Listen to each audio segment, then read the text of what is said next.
Do you know who Thaddeus Stevens was? He fought for blacks, and this was a long battle, maybe 40-year war against slavery. He was a Republican, and he tried to get Lincoln moving and so on. I really did not know much about Thaddeus Stevens until after I read the sick, evolutionary, racist book, The Klansman, and Historical Romance of the Ku Klux Klan by Thomas Dixon. That's a picture of him on the right there. He was a Democrat, and he supported the notion of black-white segregation. And his book fictionalized Thaddeus Stevens. You can see a picture of him to the left there. And in the book he's characterized as Austin Stoneman. Sadly, Dixon, the man on the right there, was also a Baptist, and I'm a Baptist, and that's a sad commentary as far as I'm concerned. But there is a slight redeeming quality because Thaddeus Stevens' mother was a Baptist also, so we got a little bit of a balance there. So this video is titled, Republican Thaddeus Stevens Fought for Blacks. According to Wikipedia, Stevens was, quote, a fierce opponent of slavery. The Republican politician admired his Baptist mother, Sarah. She was a kind woman, I'm quoting, with great energy, a strong will, and a devout faith in God. She held the family together by working day and night. In addition to the farm work, she cleansed and performed other domestic chores for her neighbors. Thaddeus loved his mother and was devoted to her throughout his life. And that was from a website of, I think, maybe Thaddeus Stevens College or something. And the picture there is from an image from the National Endowment for the Humanities. Notice his boxing gloves. He did fight for blacks. The article also said, historiographical views of Stevens has dramatically shifted over the years from the early 20th century view of Stevens as reckless and motivated by hatred for the white South to the perspective of the neo-abolitionists of the 1950s and afterwards, who applauded him. People applauded him for his commitment to equality. Stevens graduated from Dartmouth in 1814. He also opposed the Masons and remained an opponent of the order for the rest of his life. Another indication of Stevens' integrity was his refusal to take advantage of the bankruptcy laws. He felt he needed to move to a larger municipality in order to gain the money to pay his obligations. According to historian Eric Foner, when Stevens refused to sign the 1839 Constitution because of its voting provision, in other words, disenfranchising blacks, he announced his commitment to a non-racial definition of American citizenship to which he would adhere for the remainder of his life, and that's his Lancaster home there. The man became active in the Underground Railroad. This is in an article, Historical Ties Proven Stevens' home was an underground railroad. And that's an image from that article, I believe. So he became active in the Underground Railroad, not only defending people believed to be fugitive slaves, but coordinating the movements of those seeking freedom. A 2003 renovation of his former home in Lancaster disclosed that there was a hidden cistern attached to the main building by a concealed tunnel in which escaped slaves hid. He was, in other words, a prominent face of Northern abolitionism. When Stevens won a Republican nomination, Democratic papers were appalled. One banner headline read, and please excuse this vulgarism, "Niggerism Triumphant." In November of 1861, Stevens introduced a resolution to emancipate all slaves. It was defeated at that time. However, the legislation did pass that abolished slavery in the District of Columbia and in the territories. Stevens goaded Lincoln, for he and other radicals were frustrated at how slow Lincoln was to adopt their policies for emancipation. According to Brody, and that's a copy of her book there with the title, according to her, Lincoln seldom succeeded in matching Stevens's pace, though both were marching towards the same bright horizon. The radicals aggressively pushed the issue, provoking Lincoln to comment, and here you're going to hear Lincoln speak explicitly of Stevens. "Stevens, Sumner, and Wilson simply haunt me with their importunities for a proclamation of emancipation.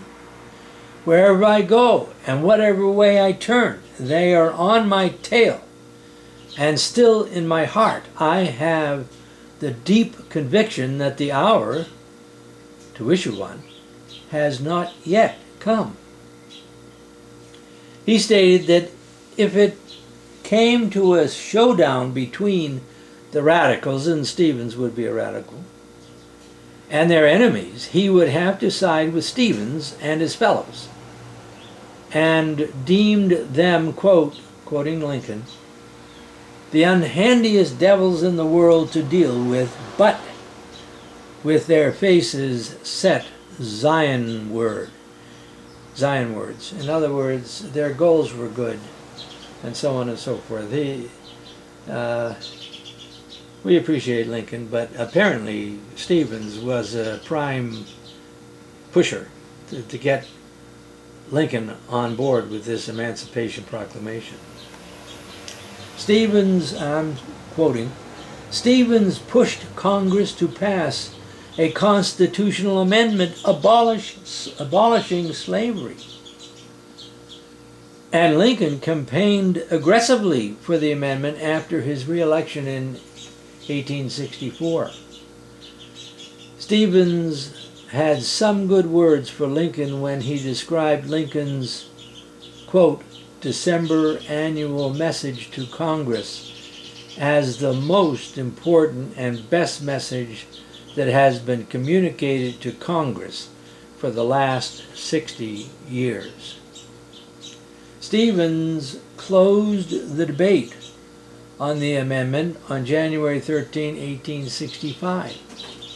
Isaac Arnold wrote that, quote, distinguished soldiers and citizens filled every available seat to hear the eloquent old man speak on a measure that was to consummate the warfare of 40 years against slavery.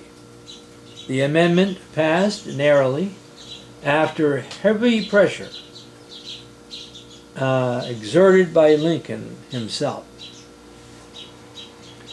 In other words, Lincoln finally aligned with Stevens' view. Stevens died in 1868 at the age of 76, and his casket lying in state in the Capitol Rotunda was guarded by black soldiers, and you can see, I think, them in the picture there.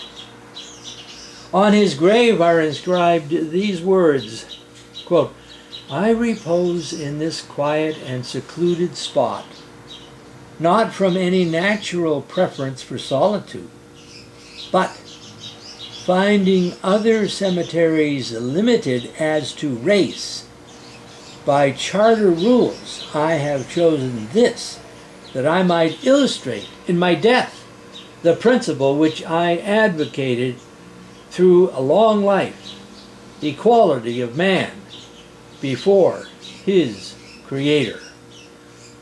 As far as I'm concerned, he was a very noble person. And he was also a creationist, referring to the Creator. Dixon, however, now we're sort of dipping into a sad part of this video. Dixon, the author of that book that I mentioned, as I say there, he obviously drunk too much of Darwin's Kool-Aid.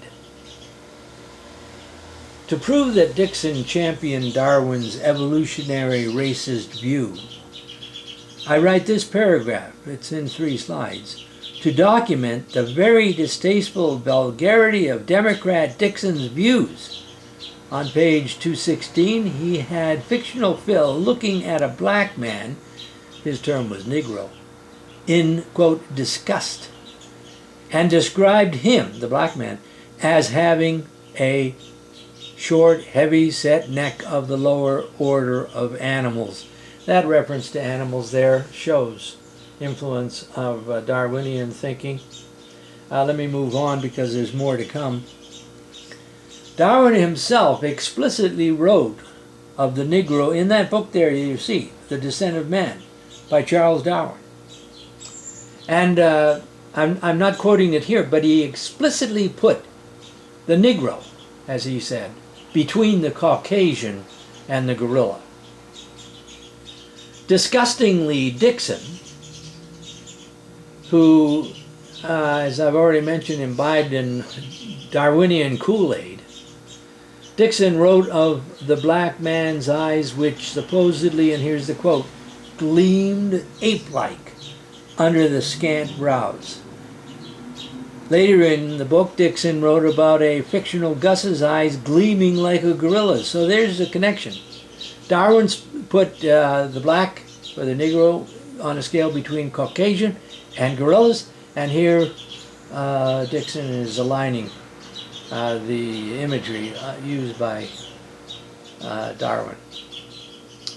Back to page 273, Dixon wrote of, in his mind, only in his mind, of the highest type of man evolved in time, and he was referring to the Aryan, and maybe Darwin would use the word Caucasian. On page 290, Dixon sadly wrote of the, quote, thick-lipped, flat-nosed, spindle-shanked Negro exuding his nauseating animal odor. Blacks do not have bad odor unless needing a bath, just like whites sometimes stink and need a bath. On the next page, Dixon wrote of the need for the purity of this Aryan racial stock. And I think that Margaret Sanger had that same kind of mentality in some of her writings. And she's the founder of Planned Parenthood, which disproportionately kills black babies. Very sad. The Negro, quote unquote, was content to sport as the ape. There goes Dixon again, referring to the ape. And was half animal. Sickening. He wrote of a fictional black raping a fictional young white girl with black claws of the beast, to use his terminology, sinking into her soft white throat until she was still. In other words, murdered. That's a disgusting thing. You know, he's trying to get whites in the South rising up against the blacks and so on. And this is Democrat. Thaddeus Stevens was a Republican. Dixon had the 2 women commit suicide, and there's a picture in the book about jumping off and so on and so forth. Why? Because they had been defiled. This is a wretched part of Dixon's revolting book, poisoning the minds of Southern readers. Now that's a picture of me with Francois, who is a native of Republic of Congo in Africa. And Francois helped me to prepare for a sermon that I preached in a black church there in Pointe-Noire, Republic of Congo, a number of years ago. And that's a sort of a fuzzy picture that I took from the platform when I was there of the audience. Anyway, Democrats who want to revise history and promote 1619 should confess their gross racial bigotry past based on Darwin's pathetic theory. The Bible is colorblind as to skin color. Thaddeus Stevens, likely honoring his mother's devout faith in God, was a white man who loved and cared for blacks, believing them to be his equal. My son Paul, who's a missionary in the Republic of Congo, he probably took that picture of me with Francois.